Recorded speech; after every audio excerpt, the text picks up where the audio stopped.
할렐루야. 하나님의 은혜와 평강이 이 아침에도 여러분들과 함께 하길 바랍니다. 오늘 우리에게 주시는 하나님 말씀은 창세기 37장 1절에서 11절까지의 말씀입니다.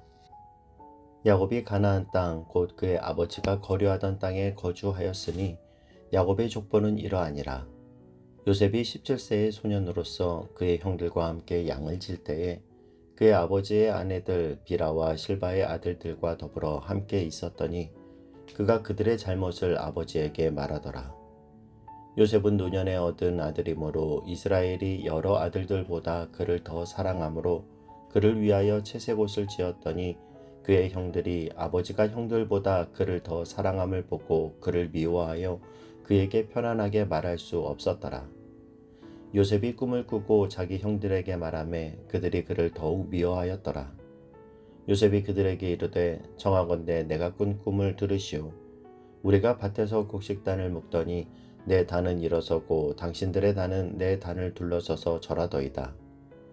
그의 형들이 그에게 이르되 내가 참으로 우리의 왕이 되겠느냐 참으로 우리를 다스리게 되겠느냐 하고 그의 꿈과 그의 말로 말미암아 그를 더욱 미워하더니 요셉이 다시 꿈을 꾸고 그의 형들에게 말하여 이르되 내가 또 꿈을 꾼즉 해와 달과 11별이 내게 절하더이다 하니라. 그가 그의 꿈을 아버지와 형들에게 말하매 아버지가 그를 꾸짖고 그에게 이르되 내가 꾼 꿈이 무엇이냐 나와 내 어머니와 내 형들이 참으로 가서 땅에 엎드려 내게 절하겠느냐. 그의 형들은 시기하되 그의 아버지는 그 말을 간직해 두었더라. 아멘. 야곱에게는 12아들이 있었습니다. 그 중에 요셉은 11번째이죠. 이 요셉은 야곱이 가장 사랑하는 아내 라헬이 낳은 아들입니다. 그래서 요셉을 특히 야곱은 편애했습니다. 그래서 그에게 채색옷을 입혔습니다. 3절 말씀을 보면요.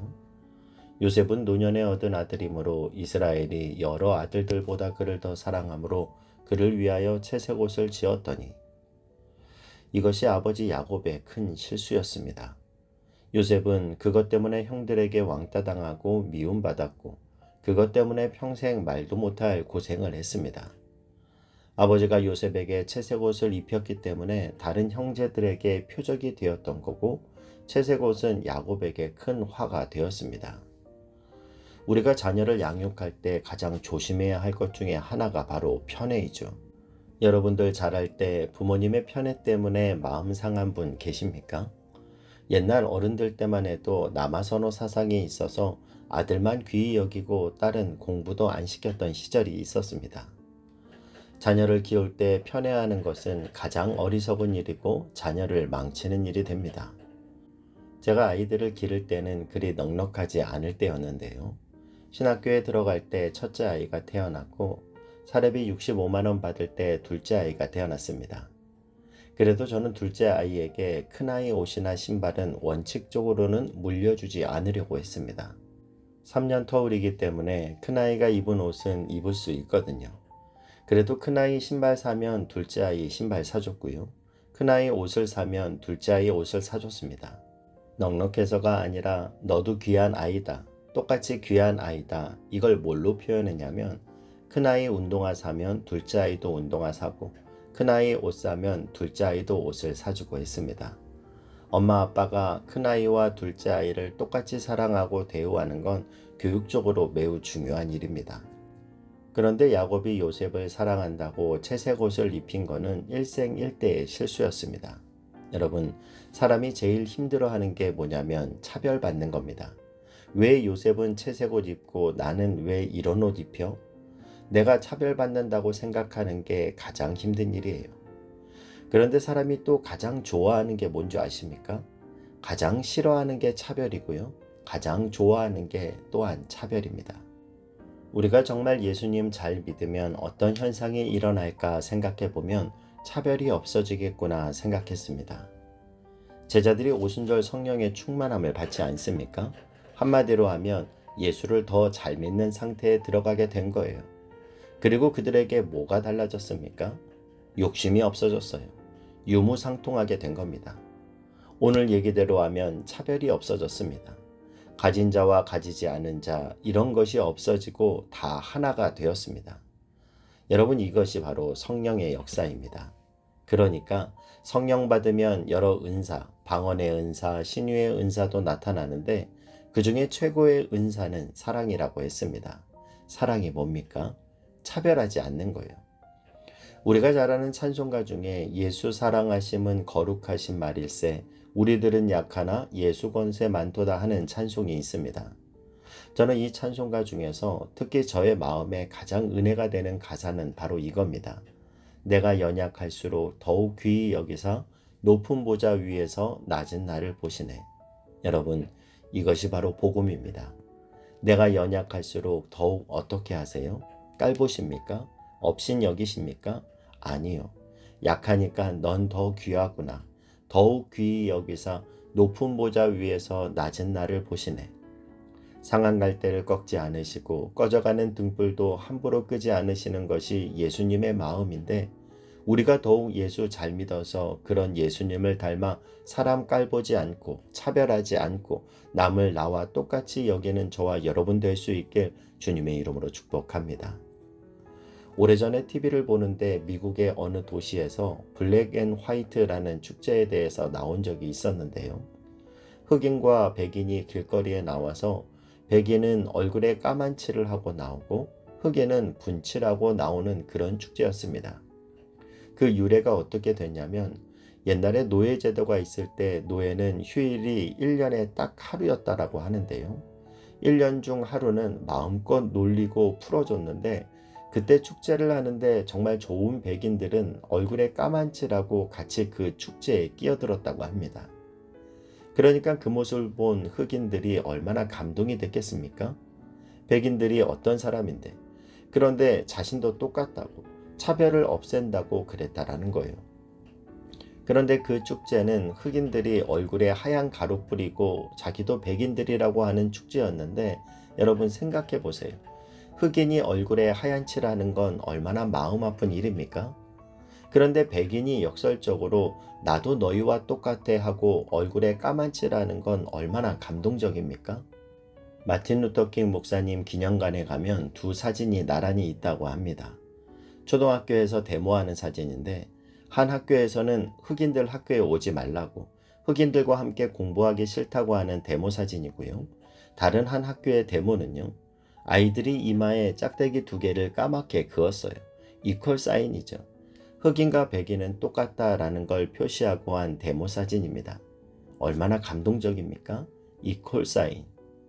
예수 믿는 우리는 그런 마음으로 살아야 되지 않겠습니까? 직장에서나 동네에서나 삶의 장소에서 사람을 깔보고 업신여기고 하대하는 것이 아니라 그를 더욱 귀히 여기는 오늘 이 그리스도 예수의 마음을 달라고 기도하는 저와 여러분 될 수 있기를 바랍니다. 그것이 하나님 기뻐하시는 마음인 줄 믿습니다. 한 가지 더 생각해 보려고 하는 것은 요셉의 꿈입니다. 요셉은 같은 의미의 다른 두 꿈을 꾸게 되는데요. 한 꿈은 꿈의 형제들이 들에서 곡식단을 묶고 있는데 갑자기 자기의 곡식단이 일어서더니 형들의 곡식단이 절을 하더라는 꿈입니다. 그리고 두 번째 꿈은 해와 달과 11별이 자신에게 절을 하는 꿈이에요. 가뜩이나 편애받고 있다고 여기던 형들이 요셉의 이 철없는 꿈 이야기가 얼마나 화가 났겠습니까? 요셉이 꾼 꿈은 내 꿈은 이런 겁니다 할 때 그 꿈이 아니라 밤에 꾸는 꿈이에요. 저는 오늘 여러분과 이 꿈에 대해서 나누려고 하는데요. 여러분은 요셉처럼 밤에 꾸는 꿈 때문에 여러분의 인생이 결정된 그런 꿈이 있으십니까? 요셉은 자신이 밤에 꾼 그 꿈대로 그의 인생이 되었어요. 저는 2008년부터 15년간 계속 꾸는 꿈이 있습니다. 요즘도 꾸는 꿈인데요. 무슨 꿈일까요? 설교하는 꿈입니다. 저는 설교 때문에 참 기도를 많이 합니다. 처음 사역을 시작한 교육전도사 시절에는 제가 어떤 기도를 했냐면 하나님 초등학교 1학년도 은혜 받는 설교를 하게 해주세요. 여러분 사실 이건 말도 안 되는 기도죠. 어떻게 초등학교 1학년이 은혜를 받겠어요? 그러니까 기도가 안 이루어지는 거예요. 애들은 여전히 떠들어요. 은혜하고는 상관없어요. 애들은 일단 무조건 떠드는 겁니다. 그게 마음이 너무 안타까웠어요. 그런데 그런 안타까운 마음이 있으니까 꿈이 꿔지더라고요. 하도 안타까워하니까 정말 하나님이 꿈의 애들 설교를 어떻게 해야 되는지 보여주시는데, 이걸 이렇게 설명하면 애들이 알아듣겠구나, 은혜를 받겠구나. 그래서 기쁜 마음으로 다시 자는데 아침에 일어나면 싹 잊어버리는 거예요. 내용이 하나도 기억이 안 나요. 그래서 그때부터 제가 항상 잠자리에 들기 전에 메모지와 볼펜을 머리맡에 놓고 자기 시작했습니다. 여러분, 초등학교 1학년이 은혜 받는 설교 들어보셨습니까? 그게 되더라고요. 지금도 마찬가지입니다. 제가 설교에 대해서 꾸는 꿈은 두 가지입니다. 설교가 풀어지는 꿈을 꾸기도 하고, 어느 때는 설교 시간 다 됐는데 신발이 없다던가 설교문이 없어졌다는가 하는 이런 꿈을 꿔요. 어느 때는 새벽 설교를 해야 되는데 위에 양복은 있는데 바지를 안 입는 거예요. 그걸 교인들이 볼까봐 쩔쩔매다가 깨는 이런 두 종류로 꿈을 꿔요. 둘 다 설교에 관한 꿈이에요. 그래서 지금도 밤에 설교가 풀리는 꿈을 꾸면 깨서 어디다가 적어놓고 자곤 합니다. 저는 저만 그러는 줄 알았는데요. 나중에 보니까 자동차왕 헨리 포드도 머리에 늘 메모지와 볼펜을 놓고 잤다고 하더라고요. 꿈에서 자동차에 대한 기가 막힌 아이디어가 꿈으로 꾸어지면 잊지 않으려고 적었다는 겁니다. 제가 예전에 이 이야기를 했더니 전에 있던 교회에 어떤 꽃꽂이 하는 집사님이 자기는 교회 꽃꽂이 하는 꿈을 매주일 꿈꾼다고 하더라고요. 여러분, 우리가 어디에 집중하면 그것이 꿈으로 나타납니다. 어떻게 하면 그 일을 잘할 수 있을까를 꿈에서 찾을 수 있을 만큼 집중하면 우리는 그것으로 하나님 앞에 쓰임받는 하나님의 사람이 될 줄로 믿습니다. 꿈을 꾸고 꿈을 이루는 사람. 그러나 중요한 것은 그 꿈을 주를 위하여 쓰는 하나님의 사람 되실 수 있길 주님의 이름으로 축복합니다. 기도하겠습니다. 사랑하는 하나님, 우리를 향한 하나님의 사랑을 닮아 누구라도 없이 여기지 않고 존중하게 하시고 주님 안에서 꿈꾸게 하시며 주를 위해 거룩하게 쓰임받게 하여 주옵소서. 예수님의 이름으로 기도하옵나이다. 아멘.